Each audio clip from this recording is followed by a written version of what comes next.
Hai, nama saya Surya Riansah, salam sejahtera untuk kita semua. Satu kata ini pasti udah nggak asing di dunia kita ya, yaitu museum. Museum merupakan tempat yang berfungsi untuk melestarikan, membina, serta menjaga budaya masyarakat sekitar. Seringkali kalau kita ke museum pasti ngeliat displaynya kayak ruang pameran. Tapi bedanya, kalau di museum itu merupakan sebuah sarana komunikasi dan juga jembatan masyarakat supaya paham sejarah dan juga budaya masyarakatnya. Kenapa kita ngobrolin museum? Ya karena kita bakal ke museum. Mungkin langsung aja ya.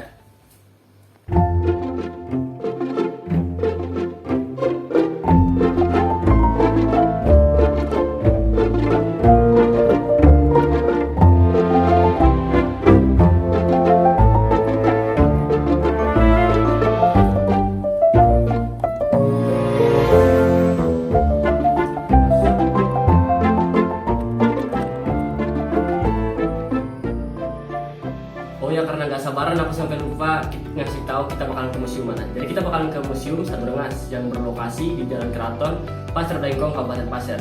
Tenang aja kok, orang ada di Google Maps. Oke, jadi langsung aja kita jalan ya, karena sudah tahu lokasinya.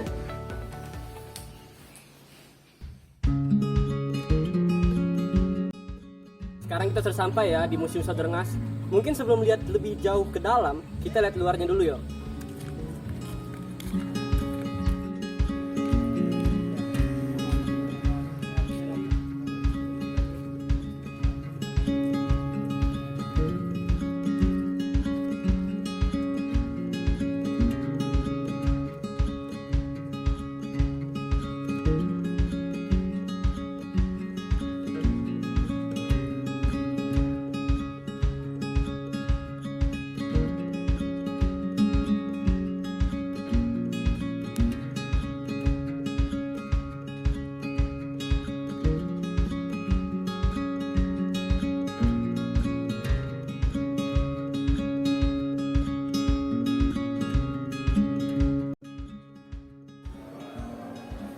Oke, jadi saat kita pertama kali masuk museum, kita bakalan disuguhkan gambar yaitu Sultan Ibrahim Khaludin dan juga Ratu Dayang Waru.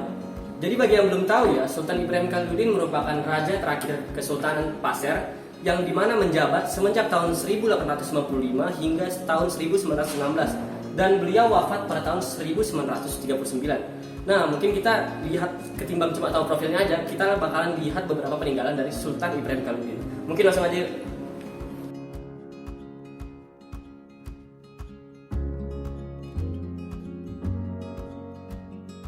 Jadi sekarang kita ada di kamar Sultan Ibrahim Khaludin. Seperti yang bisa kita lihat ya, identik dengan warna kuning. Secara sederhana, warna kuning bisa diartikan sebagai kekayaan, kemakmuran, dan juga kesejahteraan. Sehingga dapat kita simpulkan kalau Sultan Ibrahim Khaludin punya cita-cita untuk mensejahterakan masyarakat Pasir. Nah, mungkin ketimbang kita menghabiskan waktu di sini, mungkin kita lanjut lagi yuk. Lihat apa aja sih yang ada di sini. Museum Sadurungas, yuk.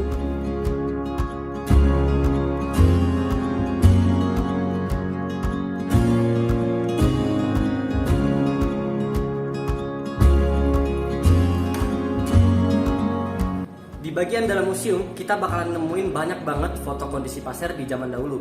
Sebagai contoh yang bisa kita lihat di sini ya, ini potret Kesultanan Pasir di tahun 1932. Ada banyak banget foto-foto lain yang melihatkan kondisi Pasir di zaman dahulu. Mungkin kita sambil lihat-lihat aja ya. Ini yang lain, yaitu potret perumahan sepanjang Sungai Kandilo di tahun 1880. Kenapa sih harus ada banyak banget foto-foto di zaman dulu? Itu sebagai jembatan proyeksi mata kita supaya anak muda zaman sekarang tahu kondisi Pasir zaman dulu seperti apa sih. Nah, itulah fungsi foto-foto yang bisa kita lihat di sepanjang isi museum. Mungkin kita next lagi ya.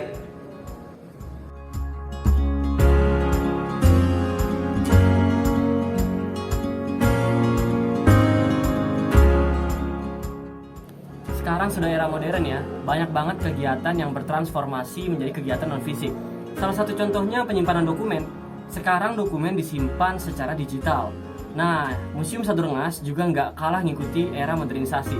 Contohnya untuk membaca deskripsi dari koleksi museum, cukup dengan melaksanakan QR scan. Contohnya di kamar Sultan, kamar Putri, hingga koleksi museum lainnya. Museum Sadurungas sendiri bahkan cukup dengan cara melakukan QR scan.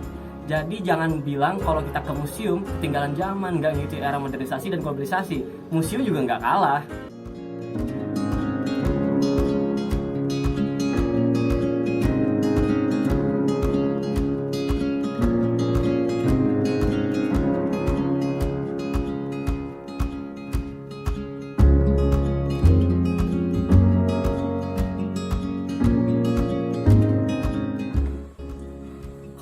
sebelumnya kita ngebahas zaman Kesultanan Pasir yang terakhir, sekarang kita bahas yang pertama atau asal muasal zaman kepemimpinan di Pasir, yaitu berawal dari zaman Ratu Putri Betung. Dapat dilihat dari lukisan ini menjelaskan kronologis sebelum dan saat masa kepemimpinan Putri Betung. Sebelum ada masa kepemimpinan, Pasir masih dipenuhi dengan masyarakat yang penuh akan kezaliman, kejahatan, hingga kekacauan. Dan di saat ada masa kepemimpinan Putri Betung, semuanya berubah, rekonstruksi sosial terjadi sehingga apa yang kita nikmati sekarang adalah buah perjuangan dari apa yang diperjuangkan oleh Ratu Putri Betung.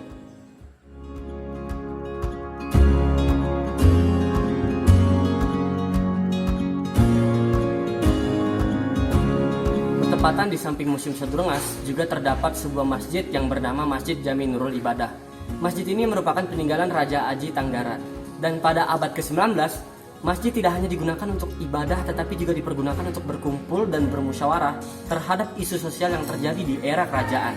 Jadi bisa kita katakan tempat ini tidak hanya menjadi pemenuhan spiritual tetapi juga pemenuhan emosional antara raja dan bahkan masyarakat. Mungkin ini sebuah nilai di zaman Islamisasi yang perlu kita hidupkan kembali dan kita praktekkan ke masyarakat Pasir.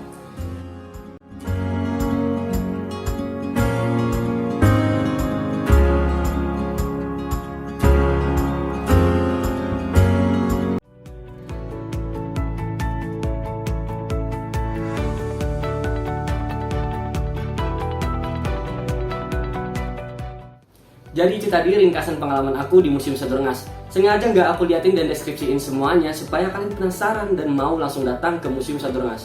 Buat kalian yang nggak sabar, Museum Sadurungas buka setiap hari kecuali hari Jumat mulai jam 9 pagi hingga jam 4 sore. Kapan lagi coba bisa rekreasi sambil edukasi? Ya di museum. Mungkin dari aku itu aja, cukup sekian. Sampai jumpa di museum.